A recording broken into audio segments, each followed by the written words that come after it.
Hello student, मैं Rita Jain government GSG PG college Balod में guest lecturer हूँ।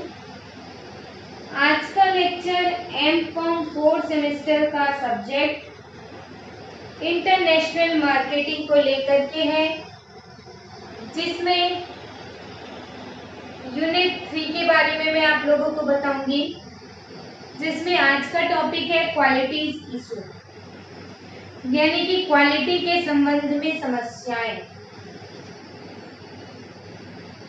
देखिए, जो निर्यात व्यापार किया जाता है उसके अंतर्गत दो महत्वपूर्ण समस्याएं आती है। एक तो होता है क्वालिटी के विषय में और दूसरा होता है विक्रय के माल बिक जाने के पश्चात विक्रय के पश्चात की सेवाएं। तो उन्हीं को जो है एक एक करके समझते हुए चलेंगे। सबसे पहले स्टार्ट करते हैं क्वालिटी की समस्याओं को लेकर के। देखिए, अगर जो है प्रोडक्ट है उसकी क्वालिटी, मतलब उत्पाद की जो गुणवत्ता है, क्वालिटी को जो है गुणवत्ता के नाम से जाना जाता है। तो प्रोडक्ट की जो क्वालिटी है, अगर उसको विदेशी बाजारों में प्रवेश करना है और वहाँ टिके रहना है, तो इसके लिए जो है प्रोडक्ट की क्वालिटी इम्पोर्टेंट होता है, एक इम्पोर्टेंट कंटेंट होता है, महत्वपूर्ण तत्व होता है। क्योंकि निर्यातक के लिए ये जानना जरूरी हो जाता है कि आयातकर्ता ने जो मांगी है उसी क्वालिटी का माल क्या करना है, भेजना है। क्योंकि जब आदेश मिलता है तो उसमें वस्तु के क्वालिटी का भी वर्णन रहता है। तो अगर आयातकर्ता ने जिस क्वालिटी की वस्तु मांगी है उस क्वालिटी में जो है निर्यातकर्ता का कर्तव्य बनता है कि वो मांगी गई क्वालिटी का माल ही क्या करे, भेजे। तो इस कार्य के लिए जो है माल के निर्यातक से पहले जो है निर्यातक को निर्यात से पहले अच्छी क्वालिटी का जो स्टैंडर्ड है उसका निर्वाह करना और वस्तुओं का जो है निरीक्षण करने की आवश्यकता पड़ती है। तो हमको याद रखना होगा कि जो विदेशी बाजार है उसमें न केवल अपने देश के बल्कि जो विदेशी निर्माताएं हैं उनसे भी प्रतिस्पर्धा करनी पड़ती है। कहने का मतलब ये है, जब विदेशी व्यापार किया जाता है तो उसमें जो है दोहरी प्रतिस्पर्धा होती है, दो प्रतिस्पर्धाएं करनी पड़ती है। एक तो स्वयं के देश से और दूसरा जो है विदेशों में, जिन देशों में निर्यात किया जा रहा है वहां से भी प्रतिस्पर्धा करनी पड़ती है। इसके अलावा जो और भी देश है और भी जो राष्ट्र है उनसे भी प्रतिस्पर्धाएं जो है करनी पड़ती हैं। तो इसके लिए जो है माल की क्वालिटी जो है अच्छी होना ये एक महत्वपूर्ण बात हो जाती है। तो क्योंकि देखिए, अगर घटिया क्वालिटी के माल से क्या होगा, निर्यातक की बदनामी नहीं होगी बल्कि जो देश की जो छवि है, देश का जो इमेज है उस पर भी क्या होगा, बुरा प्रभाव पड़ेगा। तो निर्यातक का ये कर्तव्य बनता है, ये उसका हित बनता है कि वो जो विदेशी क्रेता है उसको जो है सही क्वालिटी का क्या करे, माल भेजे। आयातक के पास जो है अच्छी क्वालिटी और सही क्वालिटी जैसे उन्होंने बताया है उसी प्रकार से उसका क्या करें, माल भेजे, ताकि जो है स्वयं की बदनामी और साथ ही साथ देश की बदनामी, देश की जो इमेज बनी हुई है वो क्या है, खतरे में नहीं पड़ेगी। तो सबसे पहले जो है अपन जानते हैं कि क्वालिटी का मीनिंग क्या होता है। देखिए, जो उत्पाद है उसकी क्वालिटी से अभिप्राय, देखिए ब्लैक बोर्ड में मैंने लिख के रखा है, उत्पाद की क्वालिटी से अभिप्राय उसके गुणों के समूह या सुनिश्चित मानकों के मिलान से है। इसमें उत्पाद के पैकेजिंग प्रमाप भी शामिल है। मतलब उत्पाद की क्वालिटी मतलब उसका गुण, वस्तु का गुण, उस प्रोडक्ट का गुण, और साथ ही जो स्टैंडर्ड तय किया गया है कि जो वस्तु है उसका स्टैंडर्ड क्या होगा, उससे क्या करना, मिलाना। और साथ ही साथ प्रोडक्ट की पैकेजिंग भी जो है इसके अंतर्गत शामिल होती है।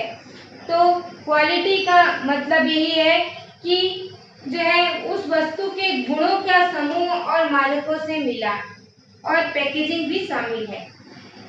और भी अमेरिका की सोसाइटी फॉर क्वालिटी ने भी क्वालिटी का जो है डेफिनेशन दिया है।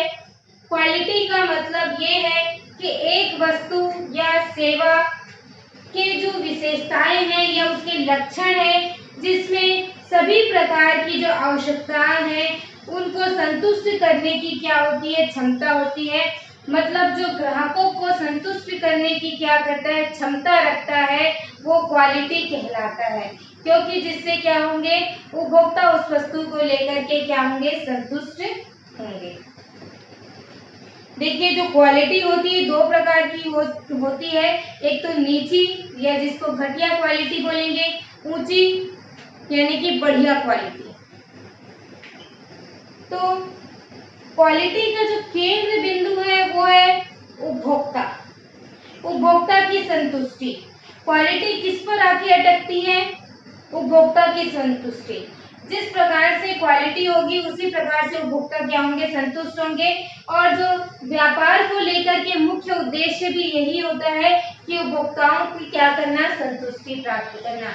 जैसे कोई वस्तु है या सेवा है जिससे ग्राहकों को संतुष्टि मिलती है तो वो क्या कहलाएगी, बढ़िया क्वालिटी की है।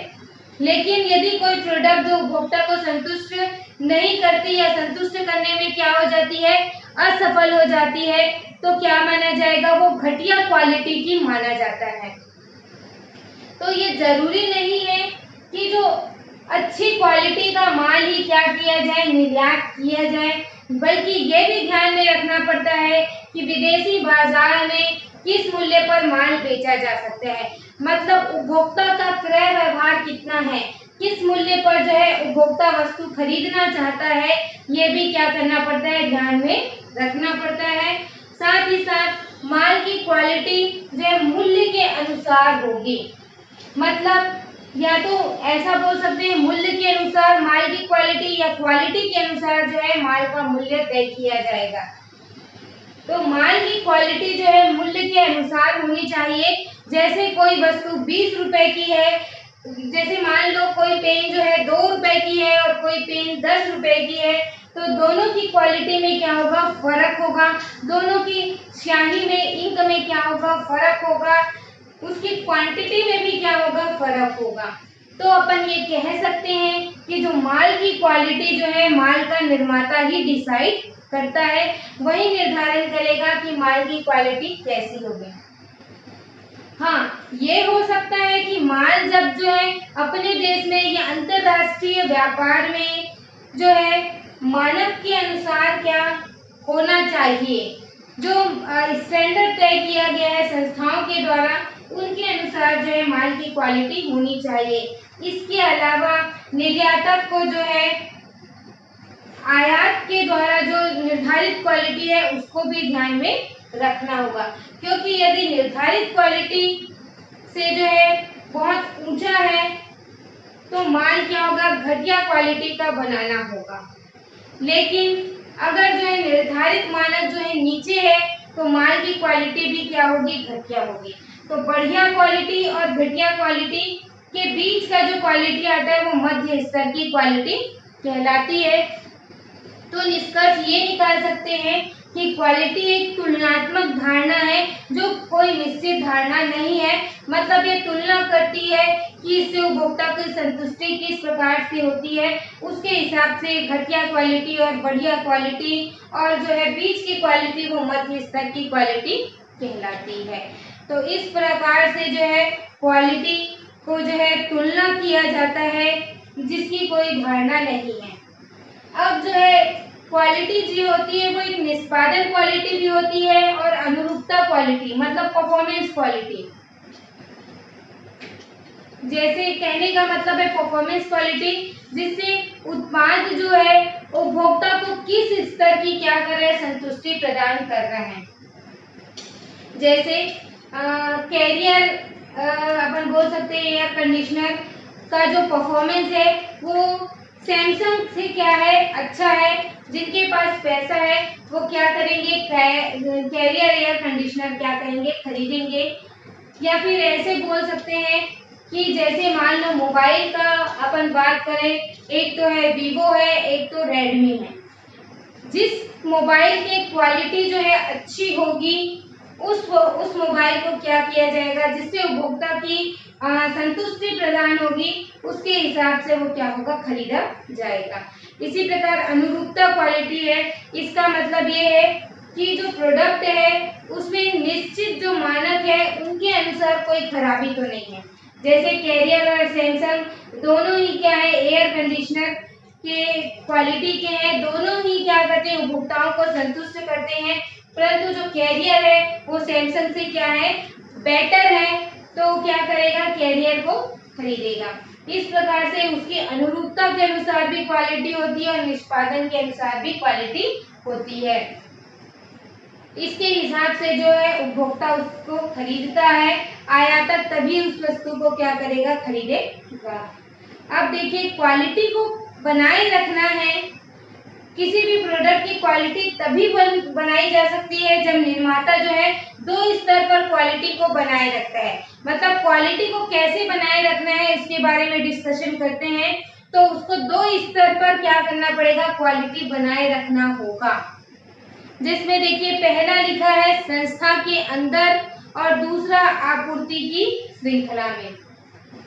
संस्था के अंदर मतलब विद इन द एंटरप्राइज, प्रबंधकों को जो है, कर्मचारियों को प्रोत्साहित करना चाहिए कि वो जो प्रोडक्ट बना रहे हैं उसके मैन्युफैक्चरिंग की प्रक्रिया से लेकर उसके पैकेजिंग तक की जो क्वालिटी है उसके विषय में जो है सही तरीके से क्या करे, कार्य करे, सही तरीके से मानसिक जो रवैया है वो अपनाए।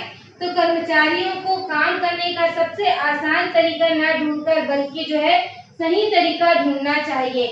क्या है, कोई काम को अगर आसान तरीके से करते हैं तो वो क्या हो सकता है, गलत हो सकता है। इसलिए काम करने का जो है सही तरीका क्या करना चाहिए, ढूंढना चाहिए, चाहे भले तरीका क्या हो, कठिन हो।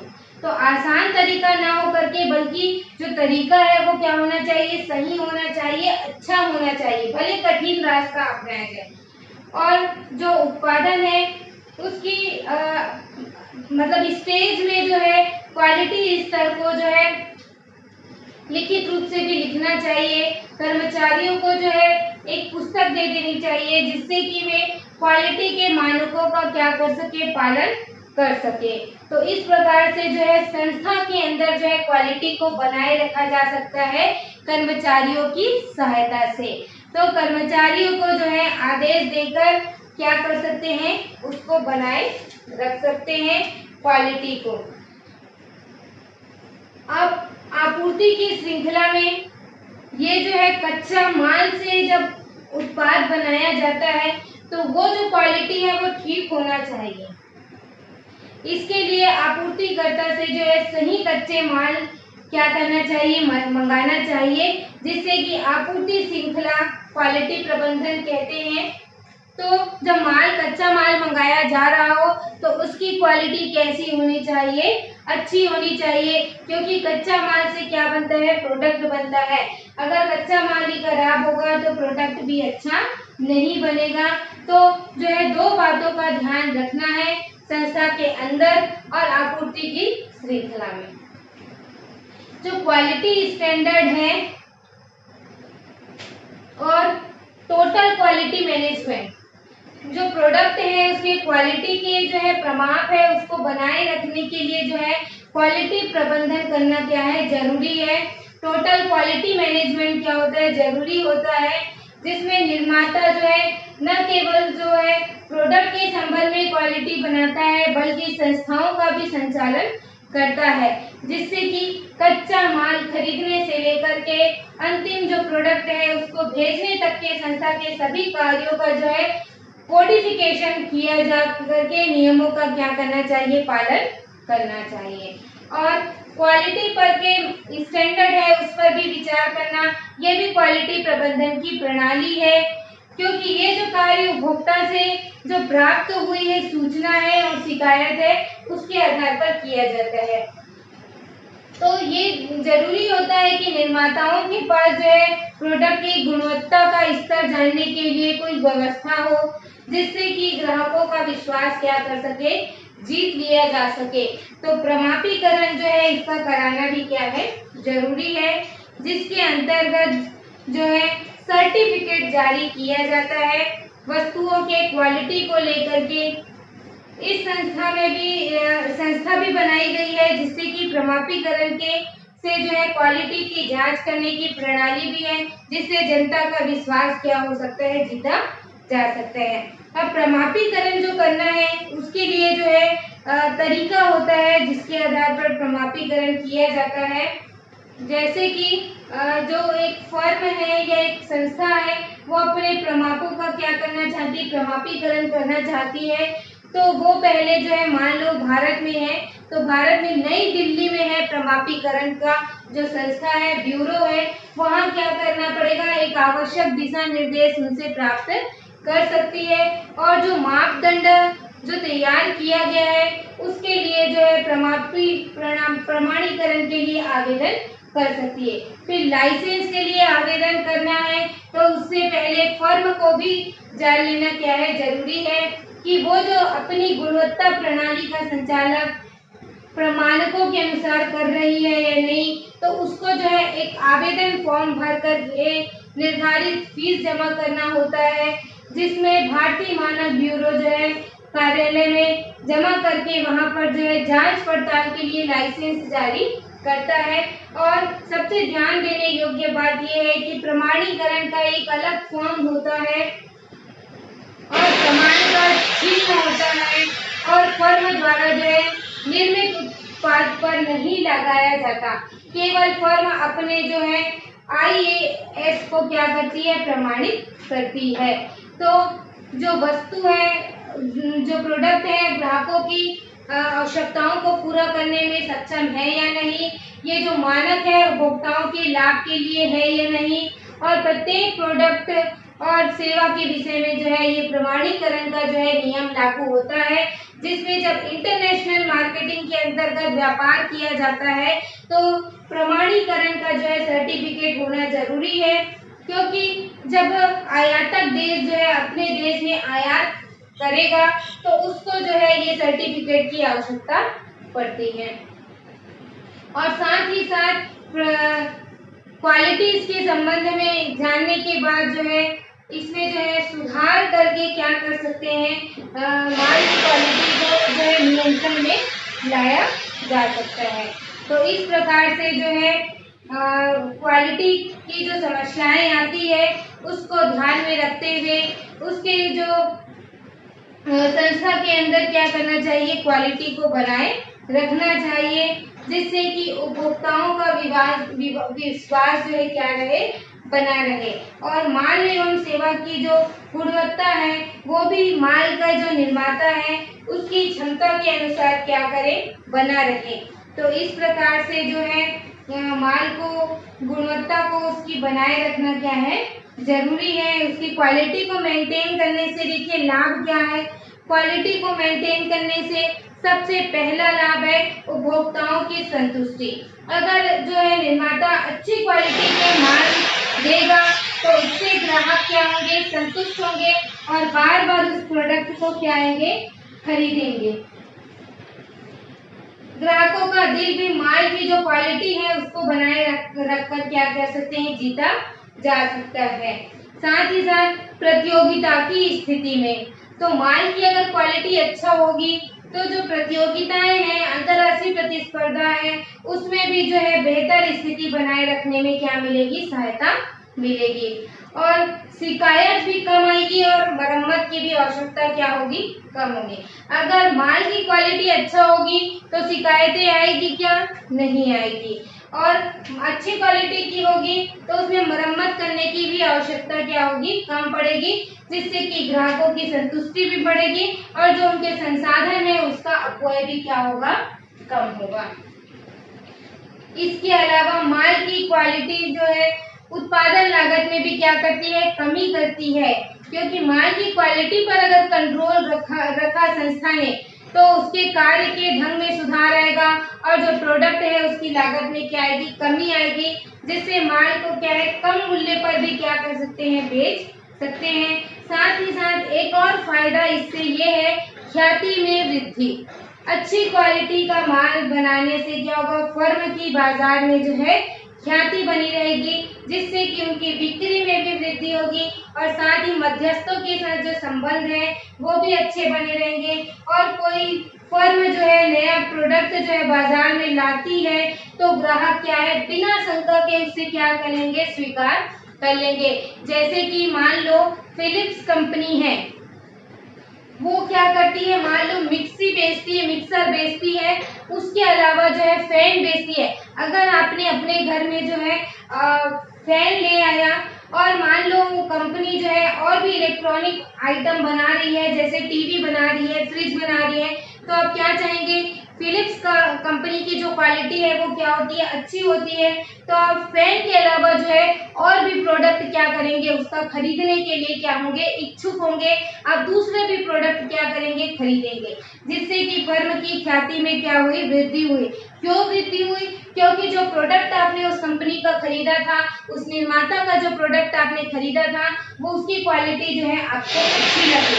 अगर आपको एक प्रोडक्ट की क्वालिटी अच्छी लगती है, अगर जो निर्माता है उसी वही निर्माता जो है और भी प्रोडक्ट लाता है मार्केट में, तो आप खरीदने के क्या हो जाएंगे, इच्छुक हो जाएंगे और उसी कंपनी का प्रोडक्ट ही क्या करेंगे, खरीदेंगे।